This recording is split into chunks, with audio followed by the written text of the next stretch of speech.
За миний хувьд бол залуу хүний хувьд нэлээдгүй зүйлийг л уналттай босолттой сурж авч байна. Тэгээ хамгийн одоо хүн уналттай үеэс л маш их зүйлийг одоо сурж авч ойлгоогүй зүйлүүдээ ойлгож энэ амьдралын мөн чанар утга учир тойрон хүрээлэл энэ болгоныг ойлгож өөрийнхөө одоо учир шалтгааныг нь олж гимэн амжилтыг олох үндэс тогтно гэж шинжлэх ухаанч үздэг. За өөрийнхөө практик дээр ч гэсэн үзээд явж байна.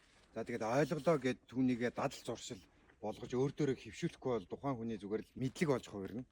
Тийм учраас дадал зуршил гэдэг зүйлээр тухайн ойлгож авсан зүйлдээ хийж явах хэвээр дахин давтчих хэвээр гэсэн. Нэг зүйлийг ойлгоод авсан байвал өглөө болгон бодох, бичих эсвэл тэрийг харж явах ч гэдэг юм уу.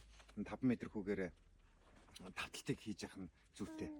Тэгжээж бид нэр 70 ухамсартаа суулгаад 70 ухамсар 24 одоо 365 хоног удирднаа бид нар